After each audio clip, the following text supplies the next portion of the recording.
لأول مرة وبشيء من الإنصاف والحيادية أقف في صف دكتور زاهي حواس. المذيع الأمريكي جو روجان جايب زاهي حواس وفي دماغه كده ان هو عايز يطلع منه باجابات معينه، ولما ما طلعش منه بالاجابات اللي هو عايز ياخدها منه والحاجات اللي عايز يثبتها على الحضاره المصريه القديمه، طلع بعد كده يهاجمه ويقول ان هي من اسوأ حلقات برنامجه. على الرغم من ان في حاجات كتيره جدا في الحلقه انا مش بتفق فيها مع دكتور زاهي حواس، لكن انا بتكلم على الفكره العامه اللي هو حاول يرسخها طول الحلقه.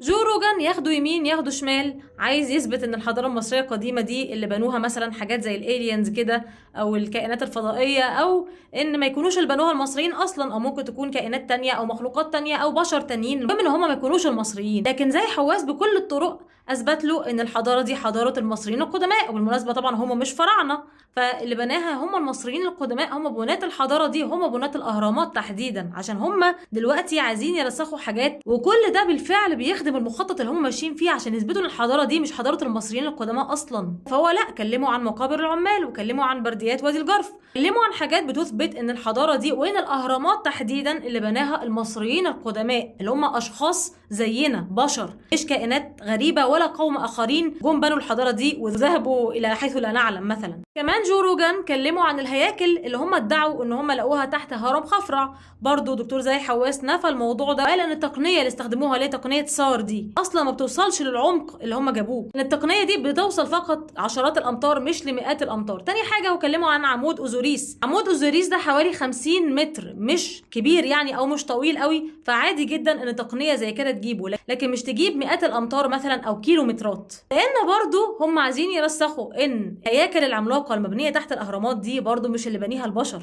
يعني انتوا برضو افهموا الفكر الغربي رايح على فين. وانا بحترم دفاع الدكتور زاهي حواس في حتتين: اثبات ان الحضاره المصريه القديمه هي اللي بناها المصريين القدماء، ودفاعه عن الحضاره المصريه القديمه ضد الافرو.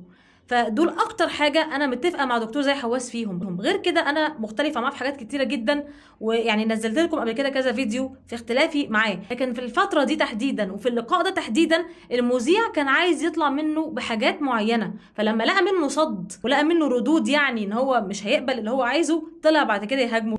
ده اللي انا عايزه اوضحه لكم.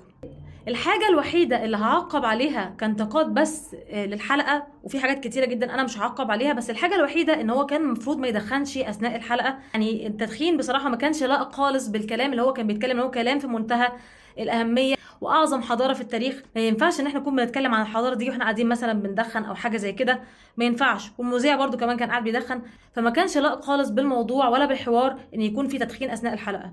غير كده انا مش هتكلم ولا هعترض.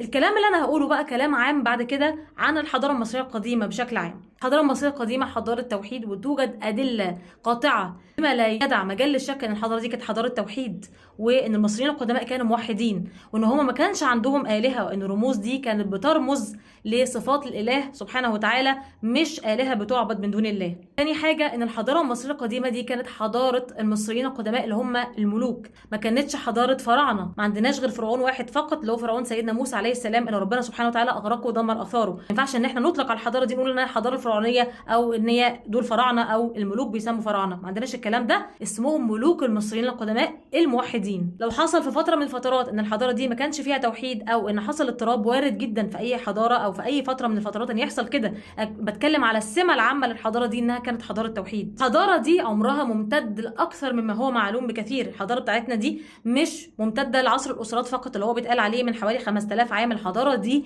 وتوجد أدلة قاطعة على أن الحضارة دي كانت ممتدة لما قبل عصر الأسرات، وأن عصر الأسرات ده هو الحقبة المتأخرة من عمر الحضارة المصرية القديمة. في عندنا بردية تورين المسروقة الموجودة في متحف تورين في إيطاليا بتثبت أو بترجع عمر الحضارة المصرية القديمة لما يقارب من 40,000 عام. وعندنا كمان كتابات مانيتون السمنودي المؤرخ المصري القديم اللي برضو أرخ عمر الحضارة المصرية القديمة لعمر مقارب من الموجود في البردية دي. عندنا حجر باليرمو بيثبت ملوك المصريين القدماء ما قبل عصر الأسرات ب 120 ملك حكموا مصر في عصر ما قبل الأسرات وكانوا بيحكموا بالتاجين.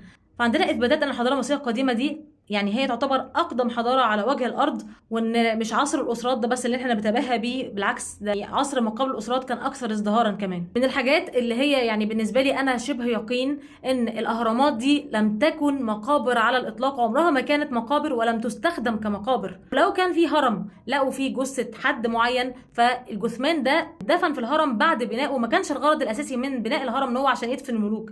الاهرامات اولا اتبنت بطرق متقدمه، والمصريين القدماء كان عندهم من العلوم اللي هم يبنوا بيها الاهرامات دي بطريقه متقدمه تكنولوجيا. الاهرامات دي لم يكن الهدف من بنائها ان استخدامها كمقابر ابدا، فمفيش هرم اتوجد فيه جثه واحده اصليه على الاطلاق. الجثث او المومياوات اللي اتوجدت في الاهرامات ما كانتش لملوك الاهرامات اللي هم بنوها. يعني لا زوسر اتدفن في الهرم بتاعه، ولا خوفو اللي بيدعوا ان هو اللي بنى الهرم الاكبر ما اتدفنش في الهرم الاكبر، ومع ان هو اصلا مش هرم خوفو، هو مبني في حقبه اقدم من كده بكتير. ولا سنيفرو اتدفن في الهرم بتاعه. بصوا كده على كل الاهرامات مش هتلاقوا ان في ملك اتدفن في الهرم بتاعه. حتى الهرم الوحيد اللي اكتشفه الدكتور زكريا غنيم لقى فيه تابوت لم يفتح بعد، فتحوا التابوت لقوه فاضي. فمفيش اهرامات اتبنت لتكون مقابر، ده اللي لازم ان احنا نكون فاهمينه وعارفينه كويس. ومش معنى ان الاهرامات ما استخدمتش كمقابر، ومش معنى ان الاهرامات استخدمت ليكون ليها استخدامات اخرى اهم من كده بكتير، استخدامات طاقيه مثلا، ان الاهرامات دي يكون بناها الينز او كائنات او ايا كان. الاهرامات اتبنت من المصريين القدماء